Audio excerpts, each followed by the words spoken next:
정금으로 속죄소를 만들되 장이 2규빗 반, 광이 1규빗 반이 되게 하고 금으로 그룹 둘을 속죄소 두 끝에 쳐서 만들되 한 그룹은 이 끝에 한 그룹은 저 끝에 곧 속죄소 두 끝에 속죄소와 한 덩이로 연하게 할지며 그룹들은 그 날개를 높이 펴서 그 날개로 속죄소를 덮으며 그 얼굴을 서로 대하여 속죄소를 향하게 하고 속죄소를 궤 위에 얹고 내가 내게 줄 증거판을 궤 속에 넣으라.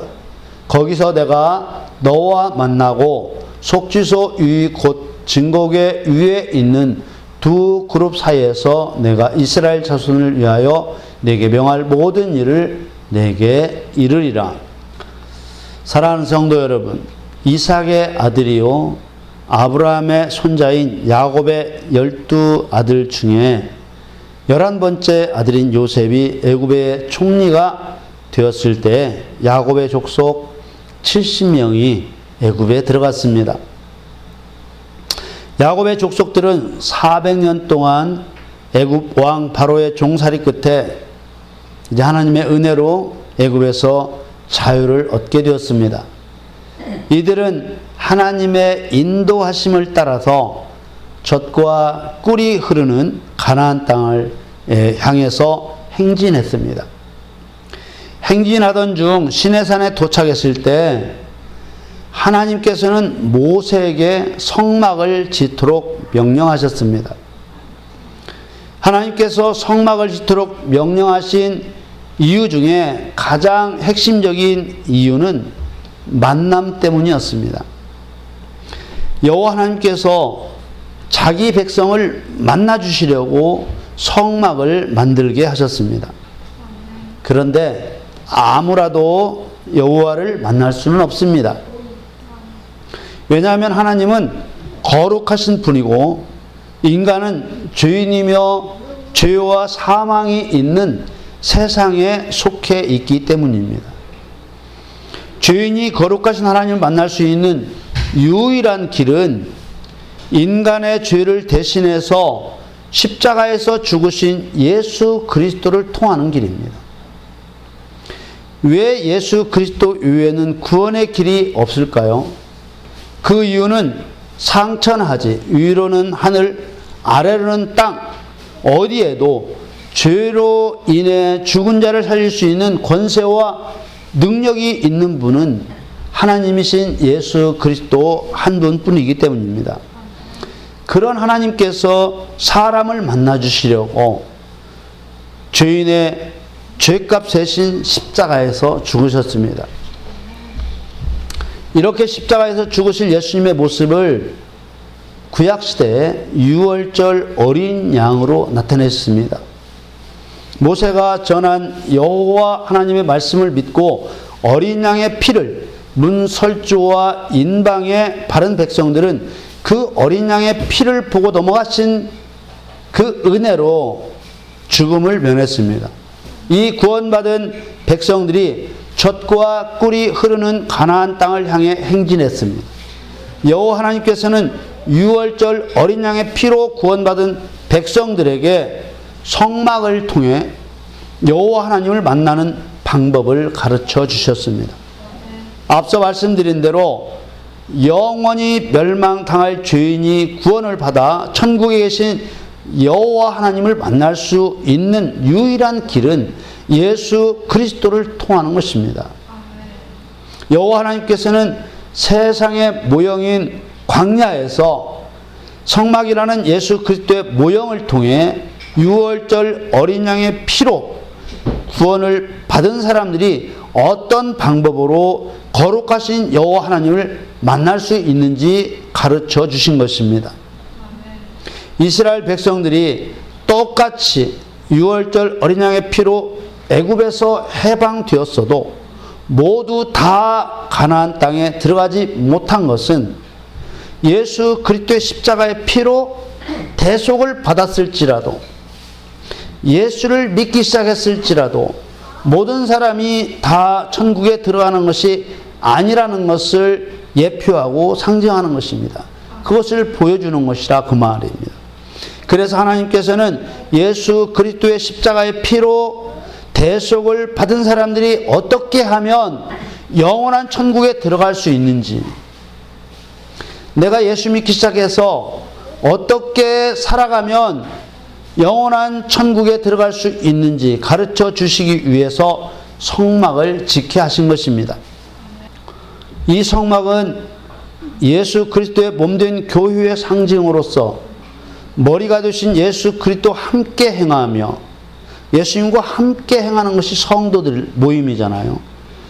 또 이루어 가야 할 일들의 상징이자 모형인 것입니다. 우리들이 무엇을 해야 되는지 알려주는 상징과 모형이라는 것입니다. 예수님께서 여러 가지 비유를 통해 확실하게 말씀해 주신 것처럼 예수님의 몸인 교회의 지체가 되었다고 다 천국에 들어갈 수 있는 것이 아니고, 구원받은 후에 반드시 의로운 행동이 뒷받침되어야 천국에 들어갈 수 있는 것입니다. 이것은 행위로 구원을 받는다는 것과는 다른 것입니다. 성막은 바로 성도에게 나타나야 할 의로운 행동이 무엇인지 가르쳐주는 산교육장이고, 참 포도나무와 가지의 비유, 예수님께서 요한복음에 말씀하신 이 참 포도나무와 가지의 비유는 구원받은 성도에게도 반드시 열매가 있어야 한다는 것을 가르쳐 줍니다. 요한복음 15장 3절에 너희는 내가 일러준 말로 이미 깨끗하였으니, 이미 깨끗, 예수님의 십자가를 믿고 구원을 받았다 그 말입니다. 너희는 이미 깨끗하였다. 예수 그리스도의 십자가의 피로 깨끗해진 구원받은 그리스도인들에 대한 비유임을 우리는 알 수 있습니다. 15장 4절에 내 안에 거하라. 나도 너희 안에 거하리라. 가지가 포도나무에 붙어있지 아니하면 절로 과실을 맺을 수 없음 같이 너희도 내 안에 있지 아니하면 그러하리라.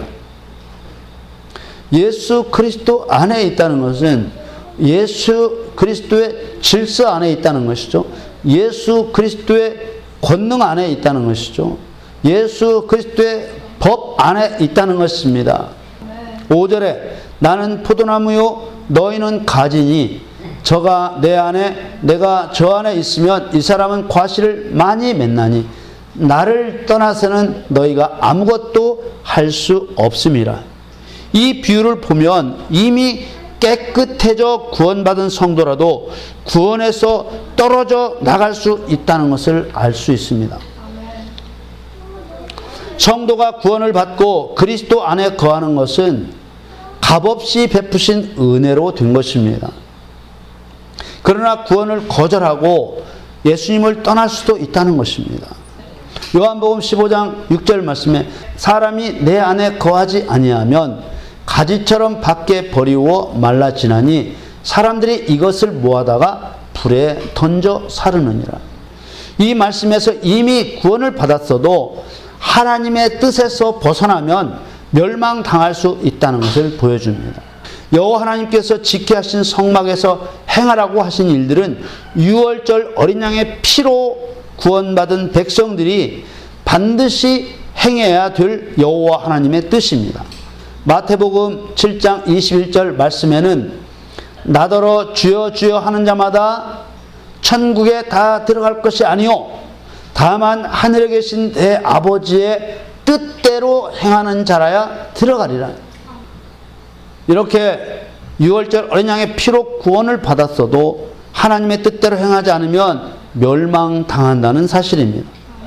유월절 어린 양의 피로 구원받은 백성들은 광야를 행진하다가 행진이 멈추는 곳에서 메고 가던 성막을 다시 세웠습니다. 그리고 성막 사방으로 지파마다 정해진 위치에 진을 쳤습니다. 이 진이라고 한 마하네란 말은 군대에 쓰는 용어입니다. 하나님께서는 애굽에서 건져낸 백성들을 군대라고 하셨습니다. 출애굽기 12장 51절에 그 같은 날에 여호와께서 이스라엘 자손을 그 군대대로 애굽 땅에서 인도하여 내셨더라. 하나님께서 군대라고 표현하신 이유가 있으신 것이죠. 우리들 보고는 뭐라고 부르셨습니까? 그리스도의 군사다. 군인은 뭐 하는 사람이겠습니까? 백성들의 행진도 군대의 부대처럼 항우를 지어서 행진했습니다. 그래서 성막 주변에 백성들이 친 천막을 군대의 진영이라고 했습니다. 민수기 2장에는 이스라엘 백성들의 숫자를 셀 때에도 지파별로 군대를 계수한다고 했습니다. 민수기 2장 4절에 그 군대는 계수함을 입은 자가 74,600명이며 이런 말씀이 계속 나와요. 지파별로. 우리는 이스라엘 백성들을 군대라고 표현하시는 하나님의 의도가 무엇인지 알아야 합니다. 하나님은 이스라엘 백성들이 가나안에 들어가서 정착할 때까지 전쟁하는 정복자가 되기를 원하셨던 것입니다. 이스라엘 백성들이 살아가는 모든 과정들은 전쟁을 치르지 않으면 결코 가나안까지 갈 수 없는 여정이라는 것이지요. 이 말은 성도는 오늘날 예수를 믿고 살아가고 있는 우리 그리스도인들은 천국에 들어갈 때까지 전쟁하는 정복자가 되기를 원하신다는 말씀과 똑같은 것입니다. 우리 눈으로는 보이지 않지만 우리 육신의 감각으로는 쉽게 깨달을 수 없지만은 사람은 올바르게 살아가려면은 끊임없는 영적 전쟁, 마음의 전쟁이 있어야만 일생을 올바르게 살아나갈 수 있는 것과 똑같은 것입니다. 어떤 사람도 정말 죄와 처절하게 싸우지 않으면은 죄에게 먹히고 맙니다. 그 누구도 죄를 이길 수가 없습니다. 예수님이 아니시면 결코 죄를 이길 수가 없습니다. 그래서 우리를 그리스도의 군사라고 부르시며 죄와 싸우게 하시는 것입니다. 그래야 우리가 하나님이 계시는 영원한 천국에 들어갈 수 있기 때문입니다. 하나님이 성도에게 원하시는 전쟁은 혈과 육의 전쟁이 아니라 악한 영에 대한 전쟁입니다. 출애굽한 이스라엘 백성들이 성막에서 짐승을 죽여 태운 것은 바로 이 영적인 전쟁의 모형이었습니다. 성막은 유월절 어린 양의 피로 구원받은 성도들의 훈련장입니다. 성막으로 제사를 드리려고 나갈 수 있는 사람은 누구냐? 이스라엘의 진에 군대로 편성된 백성들이었습니다. 다른 나라 사람들이 성막에 들어가 제사를 지낼 수 있었던 것이 아니란 말이에요. 오직 모세를 따라서 성막에 군대처럼 진을 치고 있는 이스라엘 백성들 밖에는 성막으로 나갈 수 있는 자격이 있는 사람이 없었다 그 말입니다. 하나님께서 이스라엘 백성들을 만나시겠다고 한 곳은 지성소의 속죄소입니다. 오늘 본문 출애굽기 25장 17절에서 21절은 속죄소를 만드는 재료와 치수와 모양을 나타내는 식양입니다. 재료는 정금으로 만들었습니다. 하나님께서는 속죄소의 재료와 치수와 모양을 가르쳐 주신 후에 속죄소의 용도를 말씀하셨습니다. 출애굽기 25장 22절에 거기서 내가 너와 만나고 속죄소 위 곧 증거계 위에 있는 두 그룹 사이에서 내가 이스라엘 자손을 위하여 내게 명할 모든 일을 내게 이르리라. 속죄소의 중요한 의미는 하나님을 만난다는 것입니다. 하나님께서 속죄소에서만 만난다고 하신 것은 진에 거하는 백성이 성막 문과 성막들과 성소를 거쳐서 속죄소에 들어갈 수밖에 없기 때문에 그 모든 것을 거쳐야 된다는 의미도 함께 가지고 있는 것입니다. 백성들이 마냥 진에 머물러 있어서는 하나님을 만날 수 없고 성막 문까지만 나가도 하나님을 만날 수 없고 성막 뜰까지만 나가도 하나님을 만날 수 없고 떡상과 등대와 분향단이 있는 성소까지만 나가도 하나님을 만날 수 없다는 것을 가르쳐 주고 있는 것입니다. 속죄소가 있는 지성소에는 대제사장이 1년에 한 차례 들어갈 수 있었습니다. 대제사장이 속죄소에 나갈 수 있는 날은 대속죄일인 하나님이 새로 정하신 달력 7월 10일입니다. 속죄일은 7절기 중에서 6번째 절기입니다. 속죄일 다음에 오는 절기가 이제 모든 세상의 끝을 나타내는 영원 천국에 들어가는 것을 상징하는 수장절입니다. 속죄일은 예수 그리스도의 재림을 나타내는 나팔절기 다음 절기로 인간에게 주시는 마지막 회개의 기회를 나타냅니다. 이 속죄일이 지나면 이제 더 이상 회개할 기회가 없는 것입니다.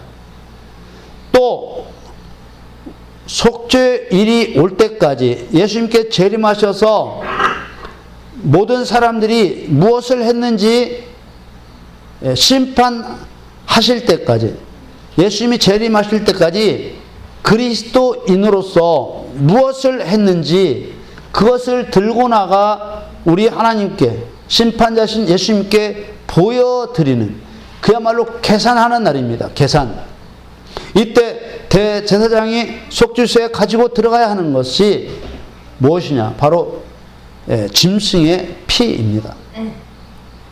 레위기 16장 14절에 그는 또 수송아지 피를 취하여 손가락으로 속죄소 동편에 뿌리고 또 손가락으로 그 피를 속죄소 앞에 7번 뿌릴 것이며, 15절에 또 백성을 위한 속죄제 염소를 잡아 그 피를 가지고 장 안에 들어가서 그 수송아지 피로 행함같이 그 피로 행하여 속죄소 위와 속죄소 앞에 뿌릴지니, 대제사장은 속죄일에 자신을 위해서 수송아지의 피를, 백성들을 위해서는 염소의 피를 가지고 들어가서 정한 대로 7번씩 뿌렸습니다.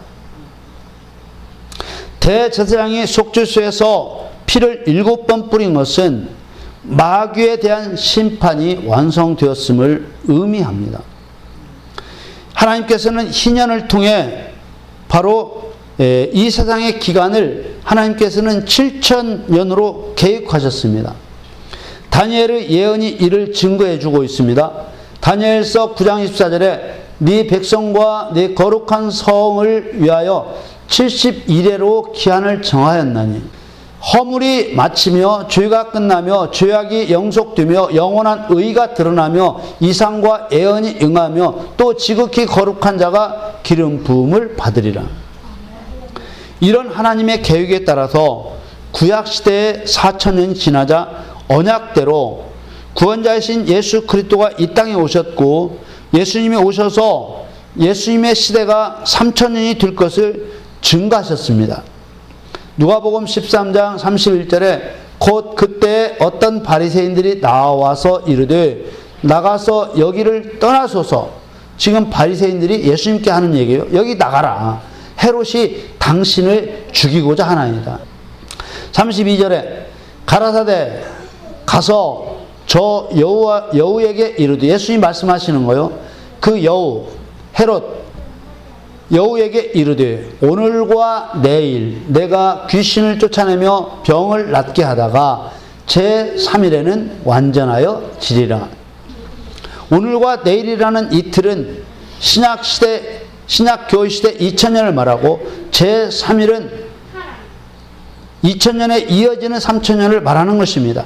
예수님은 누구도 예수님의 계획된 일들을 방해할 수 없음을 선언하셨습니다. 누가복음 13장 33절에 이어서 그러나 오늘과 내일과 모레는 내가 갈 길을 가야 하리니, 너희들이 무슨 얘기를 해도 헤롯 아니라 로마의 황제가 온다 할지라도 내가 행하고자 하는 일, 내가 계획한 일들은 아무도 변경시킬 수 없다는 것을 말씀하고 있는 것입니다. 세상 임금 헤롯이 예수님을 죽이려 한다는 말에 어떤 방해도 예수님의 계획을 변경시킬 수 없다고 하신 것입니다. 이처럼 하나님께서 정하신 이 세상에서의 인류의 역사는 7천년으로 정해져 있는 것입니다. 이 7천년 가운데 6천년이 지난 때에 예수님께서 재림하시고 재림하셔서 세상을 심판하시는 것입니다. 이때 대제사장이 가지고 들어가야 할 것이 바로 하나님 앞에 가지고 나가야 할 것이 바로 뭐냐? 짐승의 피라는 것입니다. 대제사장인 아론은 속죄일에 2번 지성소의 속죄소 앞에 서게 됩니다. 자기와 권속을 위해서 한 번 들어가고 또 한 번은 백성들을 위해서 들어갑니다. 자, 레위기 16장 11절에 아론은 자기를 위한 속죄제의 수송아지를 드리되 자기와 권속을 위하여 속죄하고 자기를 위한 그 속죄제 수송아지를 잡고 14절에는 그는 또 수송아지의 피를 취하여 손가락으로 속죄소 동편에 뿌리고 또 손가락으로 그 피를 속죄소 앞에 7번 뿌릴 것이며, 아론은 누구냐? 성도를 상징하는 제사장입니다. 아론은 예수님의 예표인 모세가 가르쳐주고 본을 보인 대로 행하는 제사장이었습니다. 성도의 모형인 아론은 자기 마음대로 할 수 있는 제사장이 아니었던 것처럼 실체인, 그 제사장의 실체인 성도, 오늘날 그리스도인들도 자기 마음대로 할 수 있는 제사장이 아닙니다. 예수 그리스도께서 본을 보이신 대로 행하는 제사장이 바로 성도입니다.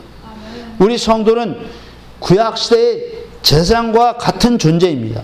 베드로전서 2장 5절에 너희도 산 돌같이 신령한 집으로 세워지고 예수 그리스도로 말미암아 하나님이 기쁘게 받으실 신령한 제사를 드릴 거룩한 제사장이 될지니라. 아멘. 자, 우리를 하나님이 제사장으로 하셨습니다. 그러면 우리가 구약시대에 제사장했던 모든 일들을 오늘날 영적인 일들로 재해석해서 다시 해석해서 그와 똑같은 개념의 일을 해야만 된다는 것입니다. 아멘. 우리가 이미 말씀을 받았던 것과 같이 제사장이란 한마디로 죄 문제를 해결하는 사람입니다. 제사장이 되기 전에 원죄를 해결받는 길은, 내가 제사장이 되기 전에 다른 죄의 문제를 해결할 수 있기 전에 내 원죄, 내가 영원한 사망에 빠졌던 원죄를 해결받는 길은 오직 예수 그리스도를 믿음으로 곧 유월절 어린 양의 피로만 되었습니다. 아멘. 전혀 다른 길이 없는 것입니다. 아멘. 그러나 제사장이 된 후에 제사장이 죄의 문제를 해결하는 방법은 짐승 제사를 드림으로 죄의 문제를 해결합니다. 아멘. 구원받은 성도가 된 후에는 마귀의 일을 멸함으로 죄의 문제를 해결한다는 것입니다. 아멘. 한마디로 성도는 재림하신 예수님 앞에 가지고 나가야 할 피가 있어야만 합니다. 속죄일은 사실상 성도가 거룩한 백성임을 확인받는 날입니다. 속죄일은 1000년 동안 무저갱에 가둬둘 짐승의 피를 가지고 나가는 날입니다. 예수님 재림 때 혼인할 신부처럼 주님 앞에 나아갈 성도들이 입은 정결한 세마포 옷을 성도의 옳은 행실이라고 했습니다. 이는 죄의 문제를 해결한 성도를 의미하는 것입니다. 이 속죄일이 지나면 마귀와 사단은 마귀의 감옥인 무저갱에 갇히게 되는 것입니다. 요한계시록 20장 2절 말씀에 용을 잡으니 곧 옛 뱀이요 마귀요 사단이라 잡아 1천년 동안 결박하여 3절에 무저갱에 던져 잠그고 그 위에 인동하여 1000년이 차도록 다시는 만국을 미혹하지 못하게 하였다가 그 후에는 반드시 잠깐 노일이라. 이런 일은 7절기 가운데 예수님의 재림을 나타내는 나팔절과 속죄일과 함께 일어나는 일인 것입니다. 아론이 가지고 들어가는 수송아지의 피는 성도의 옳은 행실입니다. 바로 세마포의 상징처럼 거룩한 백성으로 인정받는 상징입니다. 레위기 19장 2절에 너는 이스라엘 자손의 온 회중에게 고하여 이르라. 너희는 거룩하라. 나 여호와 너희 하나님이 거룩함이니라. 여기서 말하는 거룩이란 세상과 분리되는 것을 말합니다. 세상을 떠나서 산속 굴속으로 들어가는 분리가 아닙니다. 결과적으로 거룩한 천국에 들어가기 위해서 세상에서 죄와 분리되는 것을 말하는 것입니다. 성도가 세상에서 죄와 분리되기 위해서는 예수 그리스도의 이름으로 죄를 회개하고 죄를 짓게 하는 마귀와 어떻게 싸워요? 피 터지게 싸울 때 죄와 완전히 분리가 되는 것입니다. 성막을 한번 상상해 보십시오. 하루 해 뜨기 전 제사장들이 아침 상번제로부터 짐승의 목이 끊어지고 짐승의 가죽이 벗겨지고 짐승의 사체가 조각이 나고 짐승의 조각난 사체는 태워지고 짐승의 피는 번제단 아래 쏟아졌습니다. 한두 마리여야 되죠. 솔로몬은 1,000마리를 죽였지 않습니까? 매일같이 그 많은 짐승들의 피를 번제단 아래 쏟았으니 피비린내가 진동하고 피로 질퍽거리다가 못해서 그 피가 시내를 이뤘을 것입니다. 성도는 죄와 싸울 때 피 흘리게 싸워야 되는 것입니다. 히브리서 12장 4절 말씀에 너희가 죄와 싸우되 아직 피 흘리기까지는 대항치 아니하고 이렇게 싸우면 안 된다는 것입니다. 싸우기는 싸우는데 적당히 싸워서는 안 된다는 것입니다. 피 흘리기까지 싸워야 된다는 것입니다. 무엇을 하려면은 끝장을 봐야 된다는 것입니다. 5절에 또 아들들에게 권하는 것 같이 너에게 권면하신 말씀을 잊었도다. 우리는 진리의 말씀을 붙들고 죄와 마귀와 피 터지게 싸워야 되는 것입니다. 죄와 싸울 때 누구의 피가 흘려져야 하겠습니까? 내 피가 흘려지면 생명이 끊어지는 것입니다.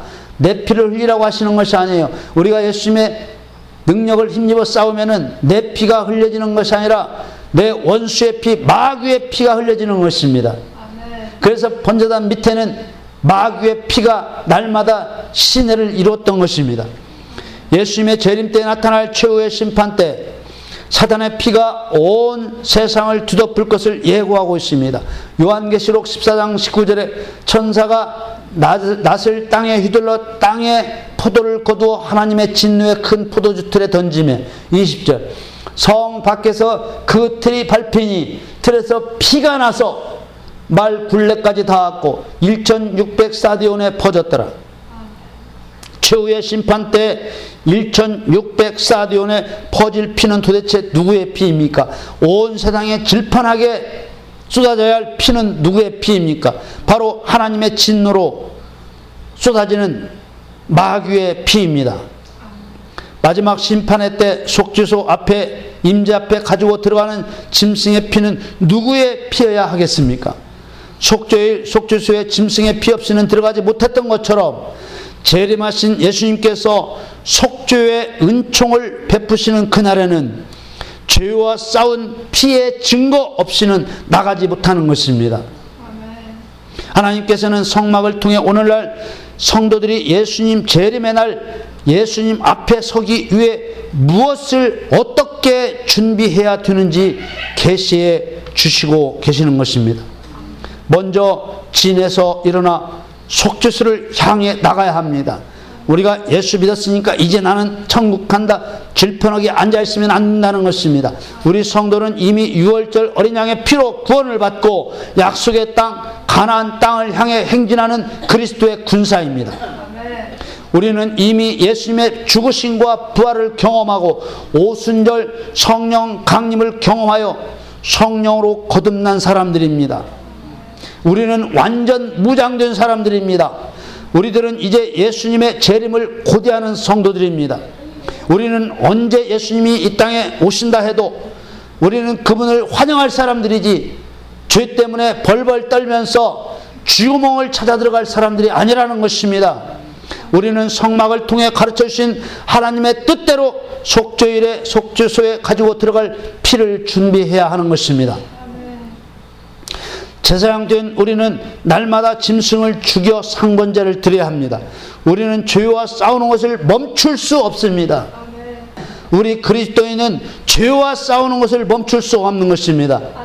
죄와 싸우기만 하는 것이 아니라 소재의 곡식 가루처럼 부서지고 또 부서져서 더욱 겸손해져야 하고 더욱 헌신되어야만 하는 것입니다. 뿐만 아니라 하나님과 더욱 화평하기 위해 헌신해야 하며 의도적인 것이 아니더라도 하나님을 향해서 사람을 향해서 지게 된 모든 죄를 지체 없이 회개하는 삶을 살아야 되는 것입니다. 또한 속죄소로 나아가기 위해서는 물두멍에서 손발을 씻었던 제사장처럼 성결한 삶을 살아야 합니다. 또한 성소에 켜진 등불처럼 예수 그리스도의 말씀의 빛을 충만하게 받고 떡상에 진설된 생명의 떡을 바라보며 주 예수 그리스도께서 우리에게 주실 영생을 확신하면서 분향단에서 피어오르는 연기를 바라보며 성도들이 드리는 기도와 함께 성도들을 위해서 변호해 주시는 중보하시는 예수 그리스도의 은혜 안에 있어야만 하는 것입니다. 우리는 그런 영적 환경을 떠나서는 안 되는 것입니다. 사랑하는 성도 여러분, 하나님께서는 우리가 더욱 거룩해지기를 원하십니다. 거룩은 죄와 분리되는 것입니다. 예수님께서 재림하셨을 때 주님 앞에 설 수 있도록 분리되기를 원하십니다. 우리가 영적 무관심을 벗어버리고 죄와 싸우기를 원하십니다. 사단의 피가 번제단 아래서 시내처럼 흐를 수 있도록 피 흘리기까지 싸우기를 원하십니다. 여러분, 영적 무관심에서 벗어나십시오. 영적 무관심에 빠져서는 안 되는 것입니다. 내 안에 들어온 죄가 보이게 해달라고 기도하십시오.